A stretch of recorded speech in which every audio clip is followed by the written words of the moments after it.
My name is Chris Blue, and I currently live in Knoxville, Tennessee. And how I arrived at The Voice is very interesting. It's a funny thing in life called time. We think of water, fire, earth, and these are all elements, right? You know, because water and fire, these are things that can burn, they can destroy, they can grow, they can build. But I like to think of time as the same, you know, because there's a time to be born, you know, there's a time to grow, there's a time to evolve, you know, so I see time as an element. And with that being said, if there's a time to be born, then there's a time to die, which means then that you don't have all the time in the world to do what you want to do sometimes. You know, my fiance, last year, March, was diagnosed with bone marrow cancer, and she had 4 operations within about 3.5 to 4 weeks' time. So 3 of those operations, thankfully, she did make through. However, the last one, it didn't go so great for her. You know, she slipped into a coma, and then she flatlined. The crazy thing about it is, after her operation, after the 4th operation, and this was an operation on her brain, because of the other surgeries, you know, the previous surgeries had done something to her brain. So she slipped into a coma, but before that, she called me, right? The doctor said, we're gonna have to operate on your brain. You know, it's a little swelling, and there's some hemorrhaging that we're afraid of that's taking place. And they told her, if you wake up, you're not gonna remember the past 2 years of your life. Now, we had just met 2 years prior to this operation. So if she doesn't remember the past 2 years, that means she won't remember me. But she wakes up. And when she wakes up, she calls me. And she says, babe, I love you. She says, you're the most important thing to me. I says, I love you too, you know. She says, but I'm gonna die. I said, you're not gonna die. Everything's gonna be fine. You're not gonna die. She says, no, Chris, I'm gonna die. And the conversation ended in about 10 minutes. And I can remember sitting on my living room floor, just feeling this ease of, or this oncoming of sadness, not realizing what's happening because I didn't believe her. And then all of a sudden, tears begin to flow down my face, and I'm like, why am I crying? And my heart began to sink, and my chest began to get really, really heavy, as if something had left me. And at that exact moment, she passed away. She died on the table. Sorry. So I prayed. I'm a faith man. I prayed, and I asked God to bring her back to life, and if He would, that I promised I would take care of her. And He honored my prayer. It took a whole night.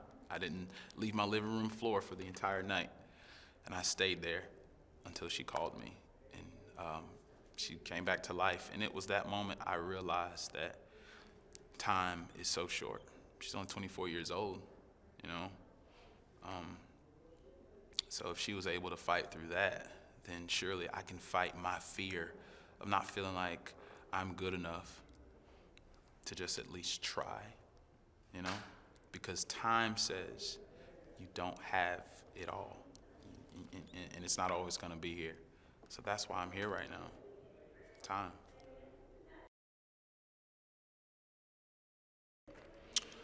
So every year, right, my family and I would get together at my grandmother's house for Christmas, right? My mom is the youngest girl of 14, and I'm the youngest sibling, period. I'm the youngest child of 7. So every year we would get together at my grandmother's house, and I get to play with all my cousins, and my uncles and aunts and everyone would be there, and like we'd like, just have, good family time, during the holiday season. Grew up extremely poor, right? So didn't really get many gifts growing up. I think one year I got a bicycle, and all of my siblings and I had to share that one bicycle, growing up. So usually the present that I would really receive, or what I considered a present, was going to my grandmother's house and, hanging out with my cousins, and I get to play outside, like a kid, get to do that fun stuff. Well, this particular Christmas, I show up at my grandmother's house, and cousins are already outside playing, but my uncle places this, let me know if you can remember this, a VHS tape, right? VHS tape into the VCR. A lot of people may not know what that is now, but he places a VHS tape of this gospel quartet group called the Canton Spirituals into the VCR. And I don't know what came over me, I'm watching it, I hear the first song, and I'm like, this is inspiring. This is great. So I'm watching this tape, and each song, it's about an hour long. Each song, before it began, I say to myself within my head, I'm going to watch this song, then I'm going outside to play with my cousins, right? Well, I said that for about 2 hours because I watched the tape all the way through at least twice, right? And by the end of the second one, my cousins, they all ran inside, and playtime was over. It was time to eat, and it was dark and cold, and so I didn't get to play outside that year. But that was the beginning of when I realized God had placed something inside of me to sing. Because after watching those, the tape, twice, or whatever, I don't know how, but I learned all the words. I knew the songs. I knew how they went. And I think that was what really, inspired me to want to, sing and do music. Not to mention, again, I'm the youngest of 7, but my brothers, there's 5 boys, my 4 brothers, and my mom had a singing group. So we were considered like, the gospel version of the Jacksons, right? And I can remember one night, I'm sitting on the sidelines. Mom would never let me sing. I was too young. I'm like 2 or 3 years old. I think I was 3 years old at this time. Mom would never let me sing. And so I'm sitting on the sidelines and I'm watching them. I learn all the parts. I know the alto to the soprano, tenor. I know everything. But I'm on the sidelines just clapping like a little Michael, right? And one night, my mom says, you know what, I'm going to give you an opportunity. And so I get out there and I sing my one line, and she saw how the people opened up to me, and the rest is history. I led every song, and I became the leader of that group from that night on. So this always trips me out. Having Alicia Keys turn around for me was amazing. It's amazing because she embodies everything that I feel I need as an artist to grow. She's artistic, she's creative, she's loving, she's supportive, she's encouraging. Like, she gives what I call the best hugs, like those grandma hugs. You see Nana, she gives you those great big Nana hugs. She gives those Nana hugs that, like, no matter what you're going through in your day, you grab one of those hugs and it's like, oh my God, this is exactly what I needed. Everything instantly becomes better. So having her turn around for me, being a Grammy-nominated, Grammy award-winning, she's topped the charts countless times. I don't think words are able to describe really, that feeling. It's just more like, Alicia turned for me. I do have a word. I think it was validating.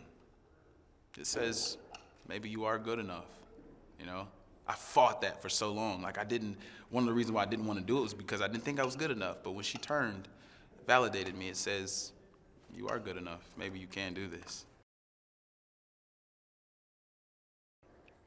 I don't even know if this is a style. I'm gonna be creative here, just kind of say that I think the style that suits me, that I enjoy the most, is the genre of feeling. Dr. Phil. You know what I mean? It's all about what you feel.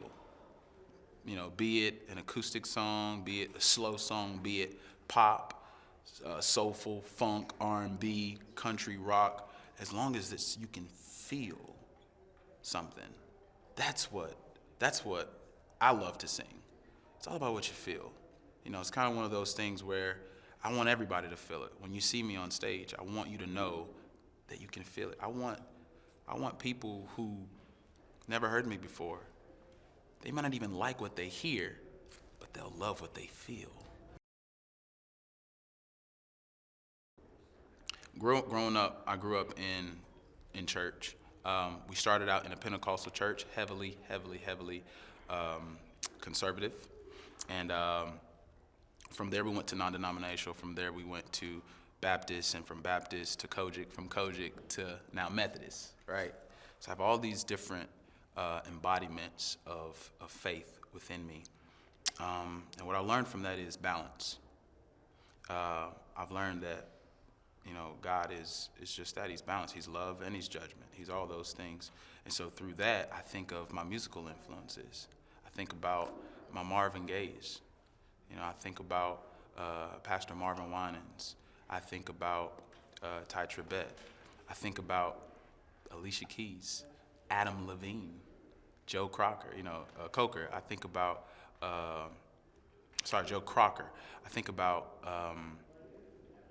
it's ENLIST, Stevie Wonder. You can't forget Michael Jackson, right? Like, he embodied it all, James Brown, Jackie Wilson, David Ruffin of the Temptations. I think all of those people inspire me, man. I hope I gain the ability to finally see and also share this with other people that the illusion of your life can become a reality that still feels like a dream, right? Because that's what it's been. It's real life. It's here. And so I hope that I'm able to gain that, most importantly, the dream.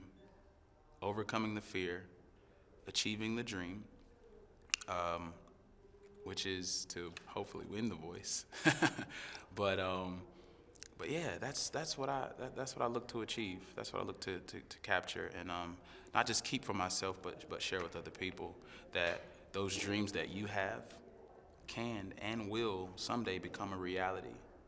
And if you just stay faithful to your craft, you stay faithful and committed to yourself, stay faithful and committed to God, those dreams, those illusions will become real life dreams.